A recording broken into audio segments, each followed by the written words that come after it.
எங்களுடைய சட்டமன்ற உறுப்பினர் கள்ளக்குறிச்சி சட்டமன்ற உறுப்பினர் சகோதரர் செந்தில்குமார் அவர்கள் ஒரு 5 தினங்களுக்கு முன்பு மாவட்ட காவல் கண்காணிப்பாளர் தொலைபேசி வாயிலாக கள்ளச்சாராய விற்பனை, போதைப்பொருள் விற்பனை அமோகமாக நடைபெற்றுக் கொண்டிருக்கிறது, இதை தடுத்து நிறுத்த வேண்டும் என்று அவரிடத்தில் தெரிவித்திருக்கின்றார். நேற்றைய முன்தினம் அவர் நேரிலே சந்திக்கின்ற பொழுது காவல்துறை கண்காணிப்பிடம் தெரிவிக்கின்றார், நான் குறிப்பிட்டேன், இன்னும் நடவடிக்கை எடுக்கவில்லை, ஆகவே கள்ளச்சாராயம் விற்பனையை தடுத்து நிறுத்த உரிய நடவடிக்கை மேற்கொள்ள வேண்டும் என்று தகவலை கொடுத்தார் சட்டமன்ற உறுப்பினர். ஆனால் காவல்துறையைச் சேர்ந்த அதிகாரிகள் எந்த நடவடிக்கையும் எடுக்கவில்லை. அதோடு 29/3/2023 அன்று நம்முடைய கள்ளக்குறிச்சி சட்டப்பேரவை உறுப்பினர் சகோதரர் செந்தில்குமார் அவர்கள் ஒரு கவன ஈர்ப்பு தீர்மானத்தை சட்டமன்றத்திலே சபாநாயகரிடம் அளித்தார்.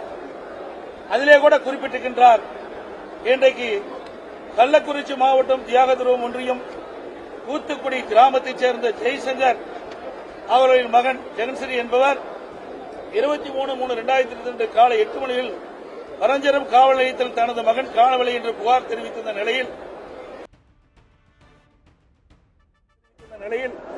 தூத்துக்குடி கிராமத்தை 3 நபர்களை பிடித்து வந்து விசாரித்து மது அருந்து அழைத்துச் சென்று மது பாட்டிலால் தலையில் தாக்கி கழுத்தில் குத்தி கூத்தடியில் உள்ள வனத்துறைக்கு சொந்தமான இடத்தில் புதைத்துவிட்டனர்.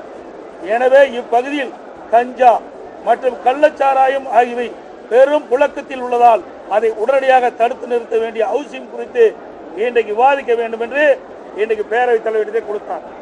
இதை விசாரிக்கப்பட்டிருந்த அந்த கவன தீர்மானத்தை எடுத்து சட்டமன்றத்திலே விவாதிக்கப்பட்டிருந்தால் இது முதலமைச்சருடைய துறை. ஆகவே இந்த பகுதியில் எந்தெந்த பகுதியில் கள்ளச்சாராய விற்பனை நடைபெறுகிறது, எந்தெந்த பகுதியில் இன்றைக்கு போதைப்பொருள் விற்பனை நடைபெறுவதை கண்டறிந்து நடவடிக்கை எடுத்திருக்கலாம்.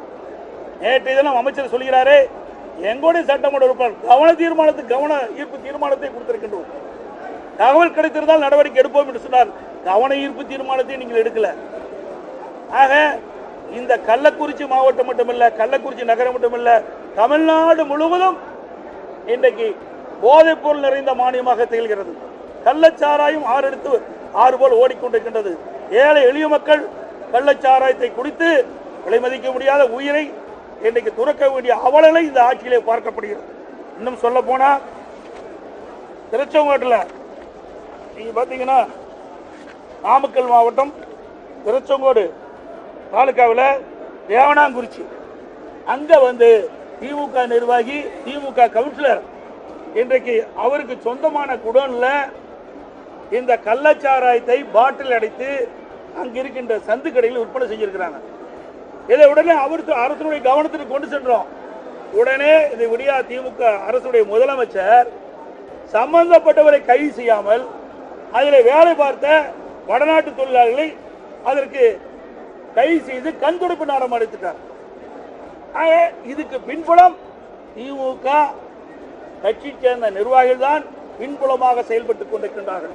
இல்லாவிட்டால் இப்படிப்பட்ட மரணம் நடைபெறாத இந்த மரணம் நடைபெறுவதற்கு காரணம் விடியா திமுக முதலமைச்சருடைய நிர்வாக திறமையற்ற முதலமைச்சர் ஆண்டு கொண்டிருக்கின்றார். இதற்கு பின்புலமாக திராவிட முன்னேற்ற கழகத்தைச் சேர்ந்த நிர்வாகிகளே ஈடுபட்டிருக்கிறார் என்று தெல்ல தெளிவாக பல்வேறு சந்தர்ப்பங்களில் தெரிய வருகிறது. அதனால் இவ்வளவு உயிர்கள் இன்றைக்கு போவதற்கு காரணம்